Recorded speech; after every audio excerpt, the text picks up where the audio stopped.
Hey everybody, it's Ryan. It's good to see you all. Thanks for joining us in 2022 for our first video newsletter of the year.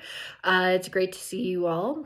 So I wanted to talk today about this notion of rejection, and let me tell you where this came from. So as many of you know, CAMP recently acquired the Legal Entrepreneurs for Justice program, or LEJ as we like to call it. And LEJ is Colorado's only incubator for lawyers. And so what we do is we train lawyers on how to create socially conscious law firms. And so there's a huge element of discussion and training and resources around entrepreneurialism in the law. And that's something that certainly for me, and coming through law school and then going into traditional law practice, I didn't have a lot of practice really in entrepreneurialism. And as I've been learning about how to be an entrepreneur in the law, I've done a lot of reading and considering about this notion of rejection. Because the thing about entrepreneurs is they are actually quite comfortable with rejection. You have to be, right? Because if you're an entrepreneur, you're out there taking risks, you're innovating, and as a result of that, there's going to be rejection along the way. So it got me thinking, man, we do a pretty crappy job in the legal profession of talking about rejection, of putting it out there. I think for many of us, rejection is that dirty little secret we don't want to talk about. When we get rejection, we shove it in a drawer, in a shredder, we just, push it down. We don't even want to think about it or talk about it. And yet our profession is full of rejection. There are people experiencing rejection every day. Even from the start, I certainly remember getting my rejection letters from law schools in the mail. For some folks, they're not successful in the bar exam, and that's an element of rejection. I certainly didn't get every legal job I applied for. I know many of you didn't either. I've been fired by clients. I've lost big cases. Rejection is something we have to deal with every day, and yet we just really suck at talking about it as lawyers. And so my challenge to everyone this month is to bring rejection out into the light. What if we as a profession, as a community said, you know what, we're not going to hide behind rejection anymore. We're actually going to talk about it.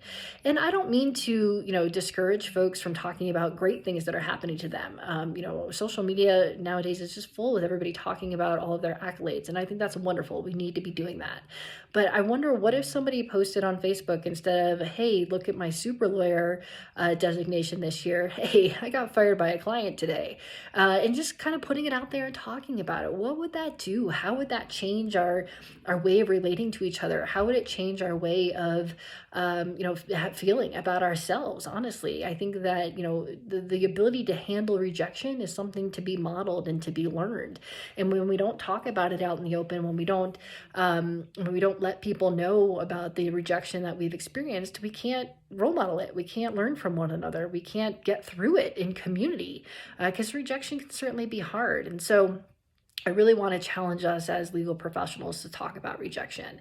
And that starts in mentoring relationships. If you're working with a mentee or a mentor, talk about rejection. Share those times that you failed at what you were doing, because so many of us are struggling with imposter syndrome and perfectionism that when we create these stories and filters and believe that people aren't failing, it's just us, we're the only ones getting rejected, we're the only ones failing, it's super detrimental to our mental health. And so by having these conversations and sharing more personal stories about failure, about rejection, I think it would go a long way toward improving the way that we relate to one another in the profession.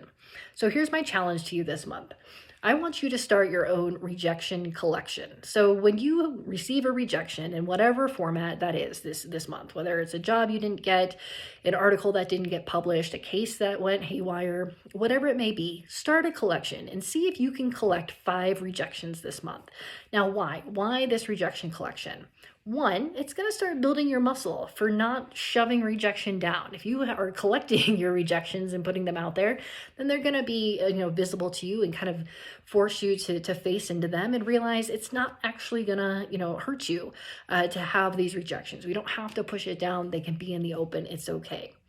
The other thing about a rejection collection is it's a great testament to what you are doing, what you're trying, the risks you're taking, the times you're being innovative, because if you're getting rejections, that means that you're doing work. You're out there trying and making an effort and doing something new. With great risk comes great reward. And so there's failure in there too. And it's good to look back and say, yeah, That stings a little bit. I don't enjoy getting that rejection, but you know what that means? I did something. I tried. I submitted that article. I shot for the stars for that job. I went all out in that trial and it didn't work. But all of those things are really helpful to reminding you of the good that you're doing in the world and in the profession and for your clients and for each other, even if the ultimate result isn't what you wanted it to be. So this month, try that. Create your own rejection collection. Let me know how it goes. I'll report back to you on my own, but we can all share our rejection collections in March and wallow in the rejections that are there, but also empower one another in great stories of attempts and innovation and trying new things. So that's what I've got for you this month. Check out the newsletter. Lots of great events happening. Lots of great ways to get engaged with the camp program. Happy February, and we'll see you next time.